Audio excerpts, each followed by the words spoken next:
Hello my dear friends, welcome back to the channel. तो चलिए निकालिए कॉपी और पेन और शुरू करते हैं आज का हमारा टॉपिक जो कि है डिवाइड। देखिए पिछले 2-3 वीडियो में हम लोग डिवाइड ही सीख रहे हैं। कुछ इसके इंपॉर्टेंट पॉइंट्स को हमने डिस्कस किया और सीखा। आज के इस वीडियो में थोड़ा सा उससे और कठिन क्वेश्चन को करेंगे और उम्मीद करता हूँ इस वीडियो को देखने के बाद, समझने के बाद मैथ्स में आपको डिवाइड के क्वेश्चन में कोई भी प्रॉब्लम नहीं आने वाली है। तो वीडियो को ध्यान से देखिएगा। तो देखिए ये है हमारे पास 18,109, इसको डिवाइड करना है 6 से। ठीक है, तो सबसे पहले तो हम लोग इसको लिख लेते हैं।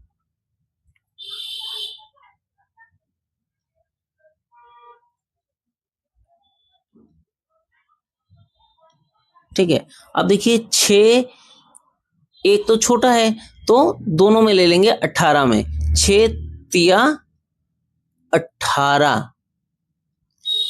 ठीक है, 18 में से 18 गया, कुछ नहीं बचा। अब इस एक को नीचे ले आएंगे। जब एक को नीचे ले आए तो हम देख क्या रहे हैं कि एक हमारा 6 से छोटा है तो जाएगा नहीं। तो अब यहाँ पे बच्चे क्या गलती कर जाते हैं कि सीधा इस जीरो को उतार लेते हैं। लेकिन ध्यान रखना है आपको कि कभी भी लगातार दो संख्या को हम नीचे नहीं उतार सकते हैं। तो एक संख्या उतारने के बाद भी अगर नहीं जा रहा है तो क्या करना है, सबसे पहले यहाँ पे जीरो लगाना है, तब दूसरा डिजिट को भी नीचे उतार लेना है। अब इस जीरो को भी नीचे उतार लिया। ठीक है, अब हो गया 10। तो अब 6 का 10 में चला जाएगा, 6 एकम 6।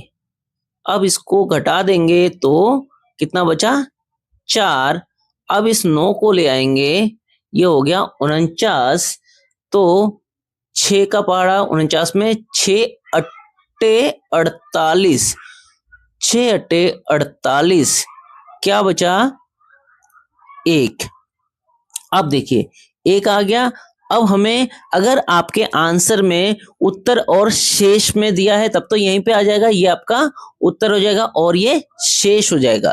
लेकिन अगर पॉइंट में है तो अब यहां से शुरू होता है पॉइंट का खेल।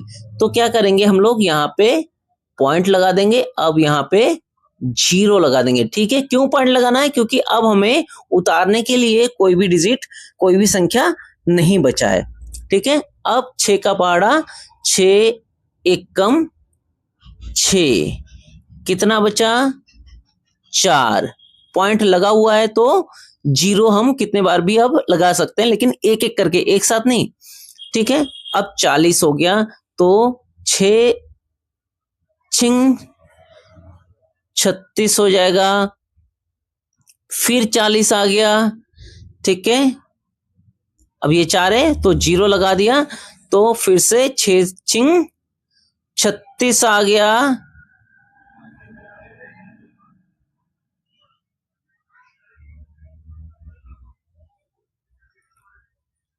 अब देखिए, अब आपको क्या दिखाई दे रहा है कि ये फिर से वही बार बार आता जाएगा। तो कभी भी आपका पॉइंट का हो तो हमें क्या करना है, 3 डिजिट बाद आप सिर्फ 3 डिजिट तक निकाल लीजिए।